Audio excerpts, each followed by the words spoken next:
Good morning. Today is Monday, April 10th, 2023. We will, we're going to do a morning market briefing tomorrow, but we also have the big macro presentation. So we may give some of the newcomers a little bit of airtime tomorrow morning, and then we'll do the macro presentation in the evening. Again, if you want an invite to that, have not received an invite, or lost the invite, please let us know and we'll get you on that list for the macro presentation tomorrow evening. Again, that's in Kennesaw at Bolero. They're right off 75, so it should be pretty easily accessible for people. You can do your cost shopping too if you'd like at that time. Good Friday.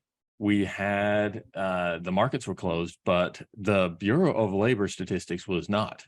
The BLS did report their jobs number for the month of March. And again, this was taken before the Silicon Valley Bank collapse. So a lot of the economic fallout that happened post SVB crisis is not incorporated into this number. We did see a little bit better than expected, but it's kind of, if you read below the surface and actually understand what's going on, I think that this is probably a little bit of a weak number.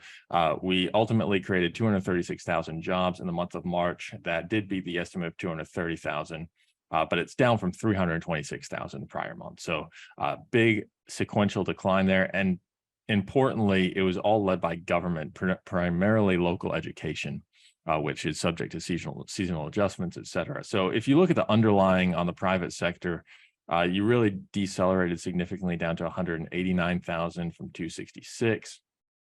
And that was below expectations. The unemployment rate ticked down, participation rate ticked up.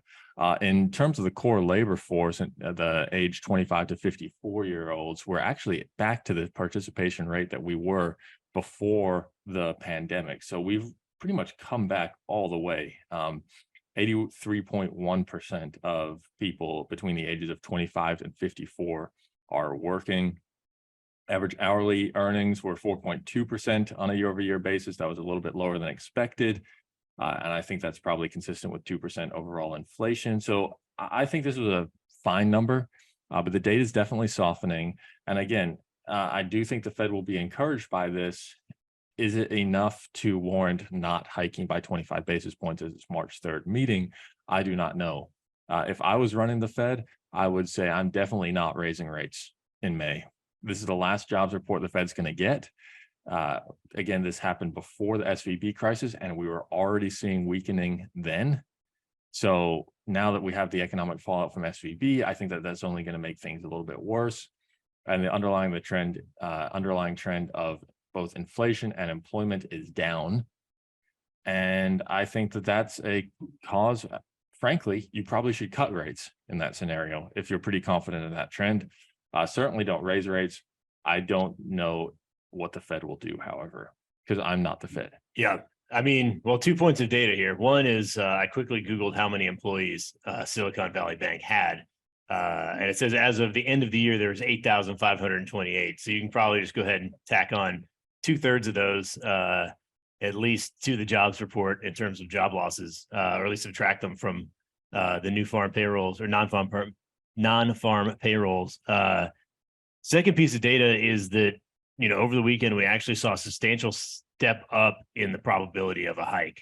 So now we're at 68.1% chance of a hike in May. So it's more likely now than it was on Friday, despite the jobs report.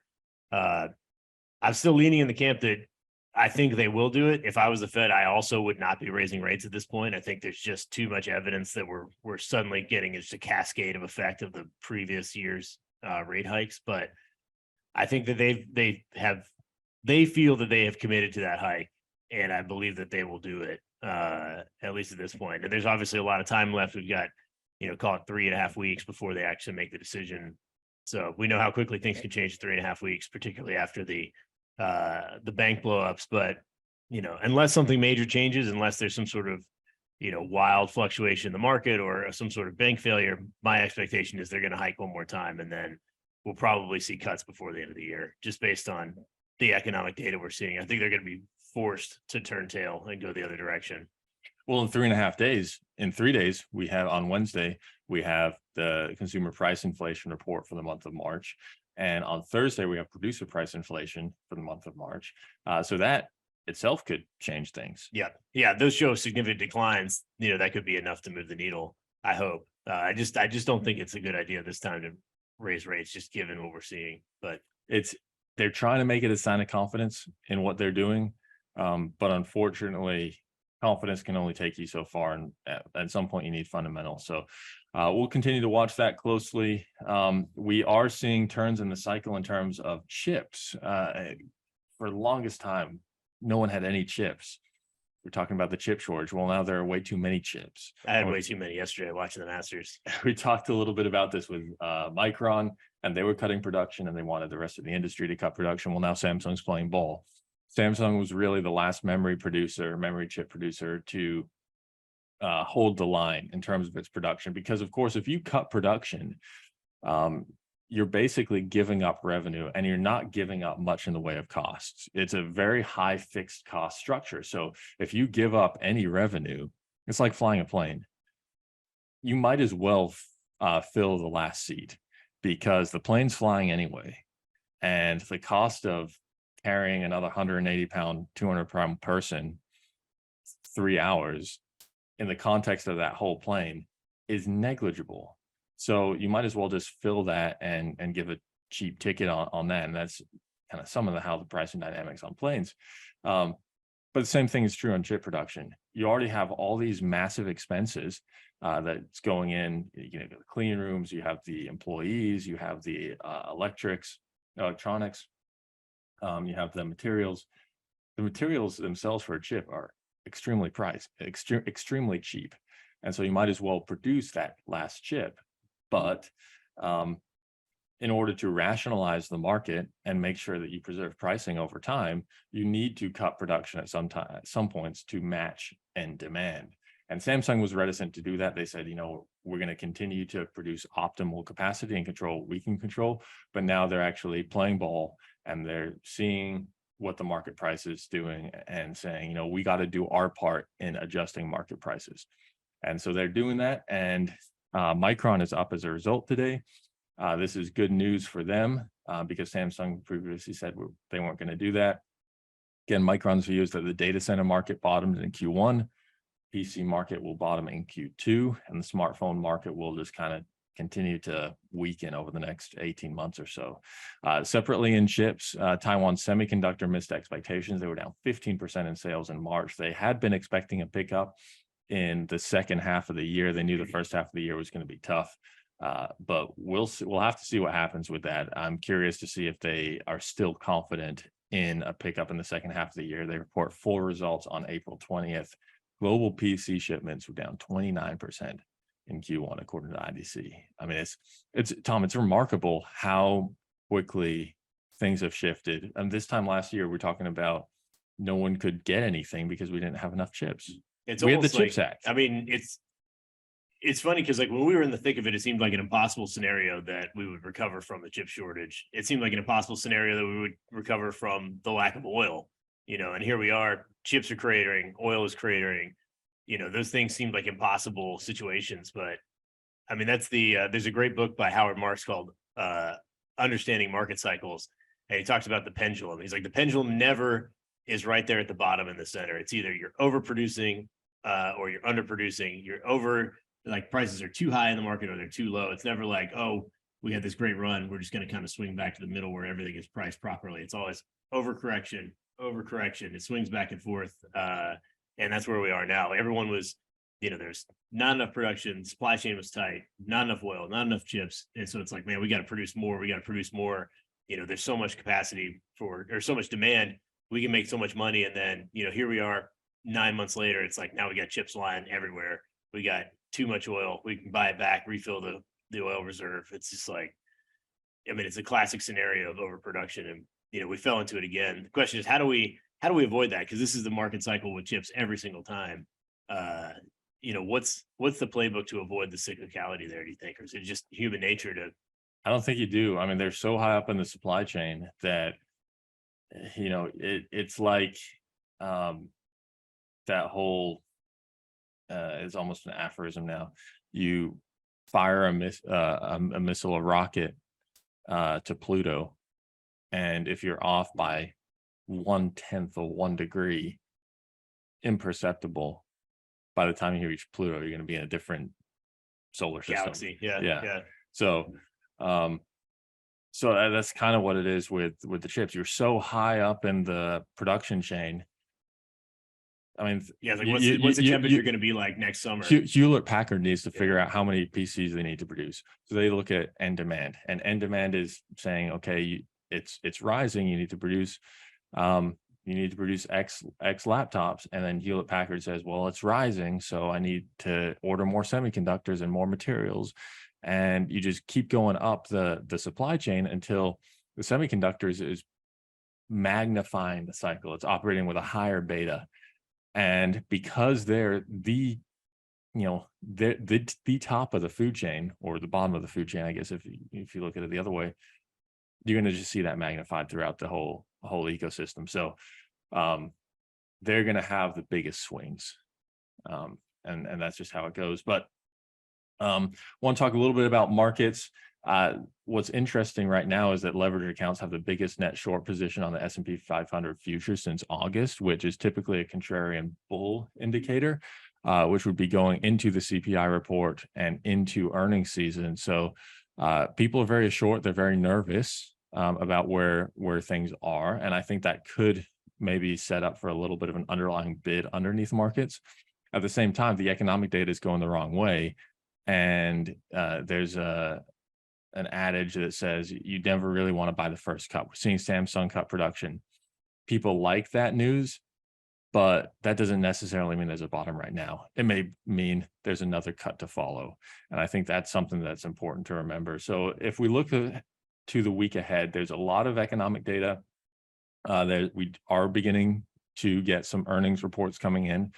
The banks really kick it off on Friday, but we also have Delta and Fastenal on Thursday morning. And we have some auctions of treasury notes, which is going to be really interesting, especially given the CPI reports that are coming, as well as the underlying bid that's been in the fixed income markets over the last 3 weeks.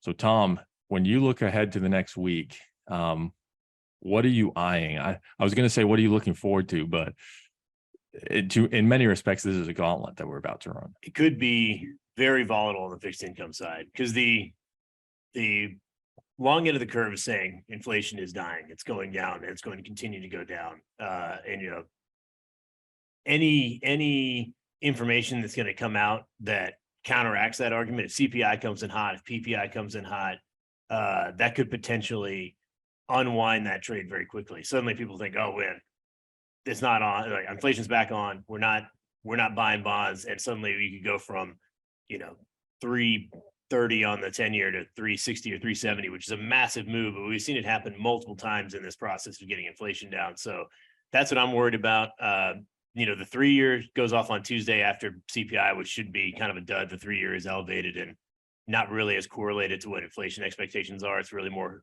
correlated to the Fed. But then you got PPI on Wednesday and the 10-year auction later that day. So if it comes in hot, then the 10-year is probably going to be terrible. And then Thursday, you've got the 30-year, which is even more subject to the whims of inflation. And so you could see that one really go poorly as well. And so, I'm hoping for a cold number on CPI and PPI. If that's the case, we probably won't see a lot of movement on bonds, but we also won't see a lot of downside because it seems to be relatively baked in. Where we may actually see positivity is on the very short end, because expectations for hikes will probably be declining, causing the 2-year to drop. So that could be where the real movement is, should we get cold numbers on inflation. But it doesn't hurt to prepare for that downside event of a hot CPI number, because that's where you're going to get hurt the most. You can get hurt a lot faster on a 10-year bond than you can on a 3-year bond. And so that's where we need to be very careful about purchases at the first and end of the week, just to make sure that we're not buying something that could potentially price down very quickly.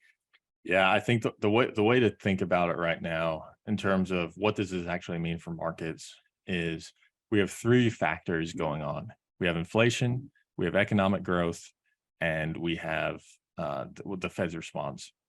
Our goal, we want to see inflation come down quickly, faster than economic growth is declining. Because right now, we believe that both are declining. And then on the third piece of it, and really, this is the most important, and that's what the Fed does. And if the Fed adapts quickly to that inflation and almost front runs it and comes up and is that safety net, then they can kind of catch the inflation, catch the economic growth before it really turns negative. But if the Fed is slow, and especially if it's going the other direction, it really could cause some problems. So you really got those three factors right now. And right now, for the first time in quite some time, I do believe that inflation and economic growth are very similar. I think both are going up still, but at significantly slower rates. And that rate is slowing to the extent that it could go negative, and it could go negative relatively quickly. Yeah. So hopefully the Fed's attuned to that. I'm sure they're attuned to it. Question is, are they going to be responsive to it or not? So big decisions for them coming up in 3 or 4 weeks. Not too many Fed speakers on the docket this week, but we'll continue to keep an eye on that. And we'll, again, be here tomorrow morning, but then also tomorrow evening, where we will present our second quarter macro presentation. Please let us know if you have any questions, and we'll see you tomorrow.